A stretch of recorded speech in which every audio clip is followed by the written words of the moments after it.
Hello and welcome to this video on measuring development.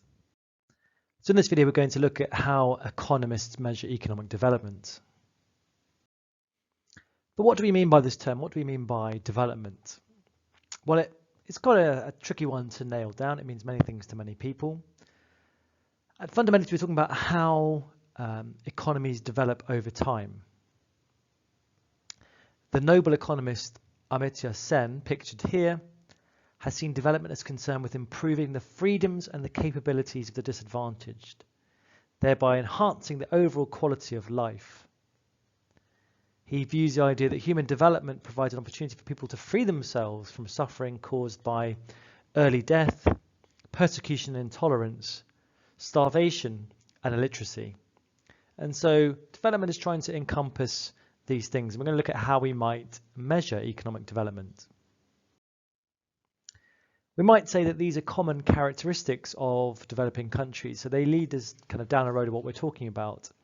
So relatively low incomes, lower levels of productivity, high dependence on exports, a large share of the population living in rural areas, limited scope and support provided by the government's welfare system, a large informal sector, so lots of economic activity going on which the government don't know about, a low technology economy, relatively fast growth of population and a young average age, rapid urbanization, weaknesses in infrastructure, weaknesses in institutions, often protectionist measures, and tendencies to have a lot of capital controls.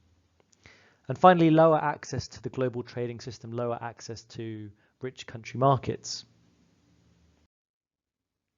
There's an important distinction here between economic growth and economic development. So economic growth, we're really just talking about productive capacity of a country as we would measure by GDP or GNI per capita.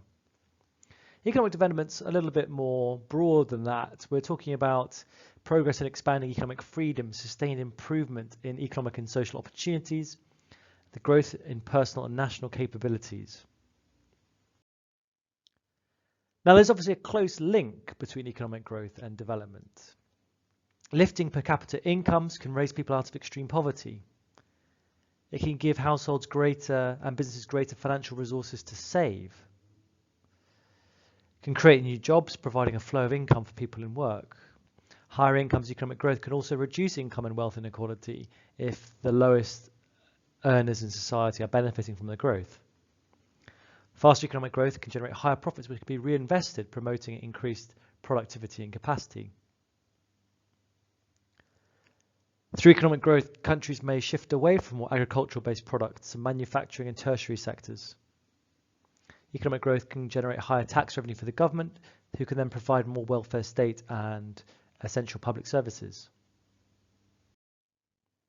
Now, quite a common way in which we would measure development is by looking at the Human Development Index.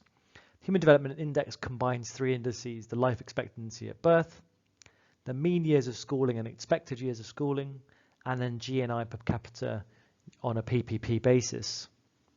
And these are designed to measure how healthy the life is, how good the education is, and whether they have a decent standard of material possessions.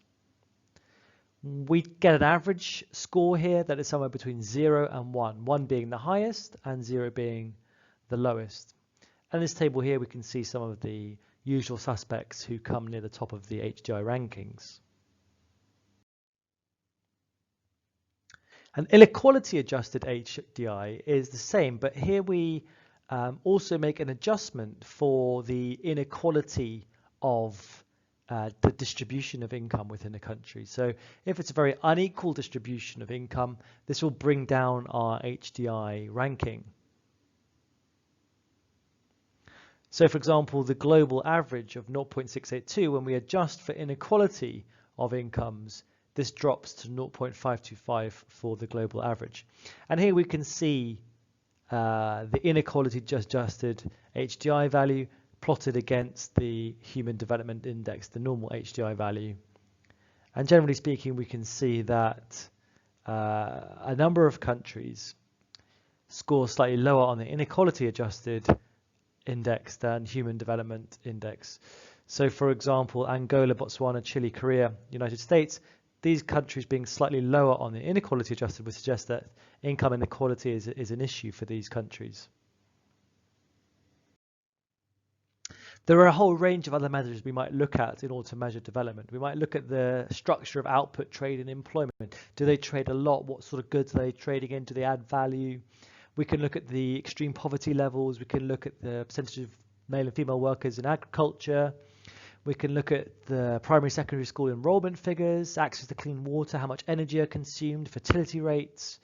We can look at disease, access to mobile phones, bank account services, these sorts of things. We can look at how much they depend on foreign aid, whether there's welfare programs in place, unemployment rates, high technology exports, whether they depend purely on primary products to sell their goods or for their exports.